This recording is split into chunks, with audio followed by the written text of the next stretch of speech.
Ini adalah besi kolom lantai 2 sebuah ruko yang ketemu dengan besi kolom dari lantai 1. Berapakah panjang sambungan pertemuan besi kolom lantai 1 dan kolom lantai 2 ini? Besi yang kita gunakan yakni besi 13 ulir, sedangkan tinggi besi lantai 1 sampai dak yakni 70 cm. Untuk panjang overlap ini atau sambungan yakni dengan rumusan minimal 40 kali D, di mana D kita gunakan diameter 13. Jadi 40 dikali 13 yakni 520 mili atau 52 cm. Jadi gini ya, minimum panjang overlap besi itu tergantung pada jenis tulangan yang tarik atau tulangan tekan. Kemudian tergantung dengan diameter besinya dan kualitas sambungan. Kita bahas dulu tulangan tariknya atau tension bar.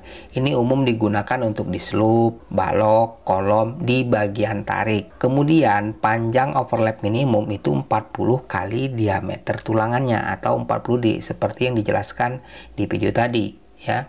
Kemudian kita bahas dengan tulangan tekan atau compression bar. Ini umumnya 30 kali diameter tulangannya, berarti 30D.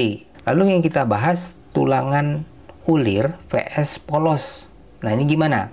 Apakah tetap sama? Jadi gini, tulangan ulir itu lebih kuat daya lekatnya ya, sehingga lebih aman menggunakan minimum perhitungan di atas, entah dia 40D atau 30D ya. Kemudian tulangan polos itu butuh lebih panjang lagi ya. Biasanya ini ditambahkan 25% dari panjang yang sudah dihitung. Misalkan tadi kalau kita pakai besi polos, besi 12 yang polos, ya berarti kan kalau dia untuk tarik 40 kali diameter, nah ditambahkan 25%, seperti itu. Begitupun untuk tulangan tekan. Nah, boleh nggak overlap ini lebih dari standar minimum itu? Boleh ya, cuman nanti besinya jadi lebih boros. Lalu gimana cara pemasangan overlapnya? Yang pertama itu tumpang tindih seperti ini. Kemudian yang kedua, overlap itu harus sejajar ya, nggak boleh nyilang begini, harus sejajar seperti ini. Kemudian offset jika banyak tulangan. Jadi kalau tulangannya rapet ya, terlalu rapet nih 1 2 3 4, ini kan agak susah nih kalau overlap untuk ngikatnya. Nah, ini harus dibuat zigzag, agak panjang, nanti agak pendek gitu. Jadi harus offset gitu loh. Kemudian gunakan spacer dan pastikan cover betonnya. Cover beton itu maksudnya selimut betonnya. Jadi jangan sampai gara-gara overlap selimut betonnya nggak dapet.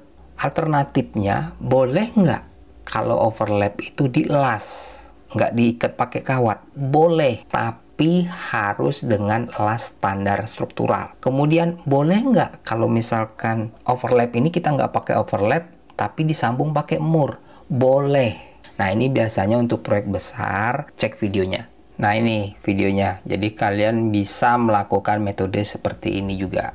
Dengan alat ini wanita pun bisa dengan mudah menyambung besi beton sebesar ini.